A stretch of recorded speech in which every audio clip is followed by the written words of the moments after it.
انہوں نے کیا الیکشن لیا گیا اور جو ایکشن لیا گیا شہباز گل کے اوپر، یہ ذرا دیکھیں.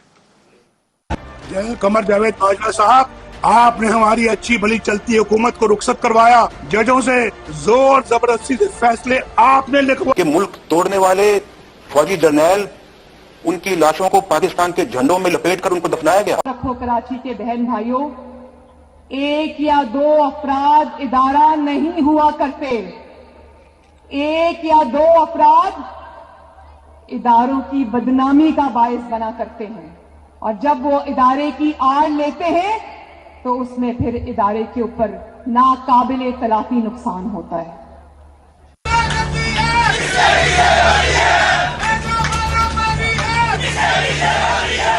تو ہماری کردار کشی کرنا چھوڑ دو. اگر ہم نے آپ کی شروع کی تو پتہ نہیں پاکستان بننے سے آج تک کتنے جنرلوں کی شروع ہو جائے گی. بیٹی بھائی وہ ایکیوزڈ ہیں، ان کی لسٹ لے کے جس نے ہم نے پریس کانفرنس کی تو آپ کی اینٹ سے اینٹ بڑھ جائے گی. اسرائیل کے وظیفوں پہ پلنے والے جرنیلوں، ریٹائرڈ جرنیلوں، اپنے حدود میں رہو.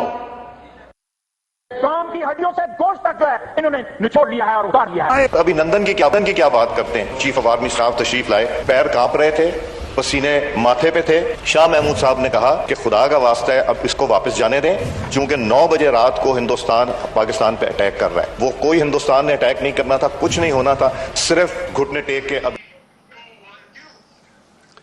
تو میں چاہتا تھا کہ آپ خود یہ سن لیں، اس سے بہت زیادہ کلپس ہمارے پاس ہیں، اور میں اس لیے چاہتا تھا کہ آپ یہ سارے سن لیں کہ ان کے اگینسٹ کیوں کوئی ایکشن نہیں لیا گیا. یہ تو کلپس ابھی اویلیبل ہیں. کیا ان کے اوپر، اور ان کے اوپر تو ایکشن پہلے بھی لینا چاہیے.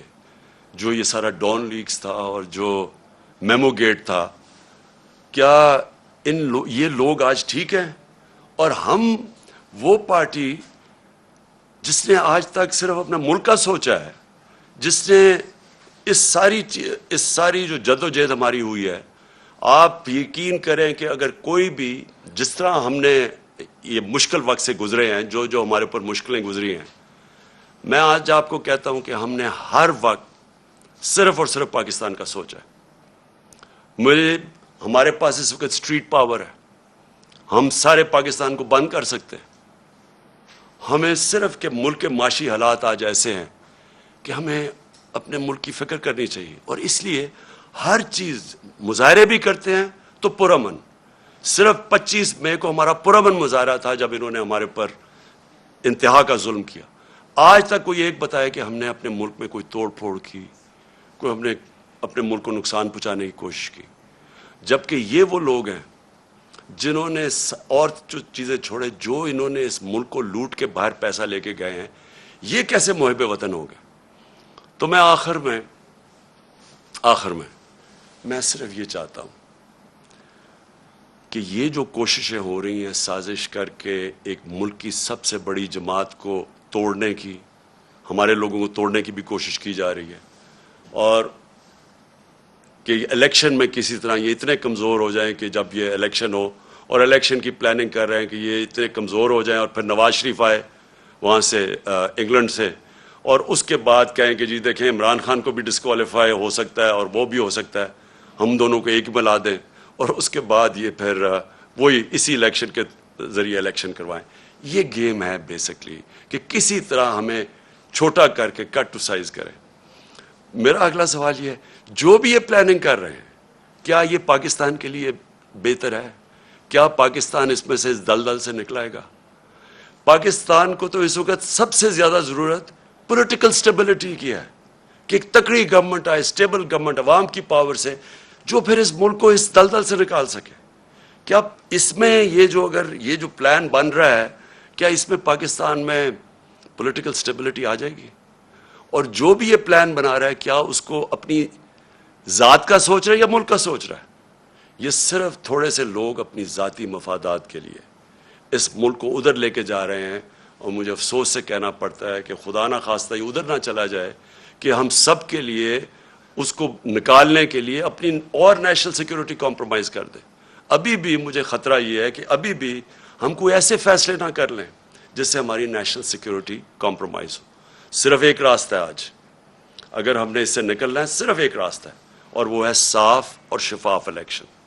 اگر ملک کو ہم نے اس مشکل سے نکالنا ہے، اس کے علاوہ صاف اور شفاف الیکشن کے علاوہ جو اور راستہ لیں گے ملک مزید اور نیچے جاتا رہے گا.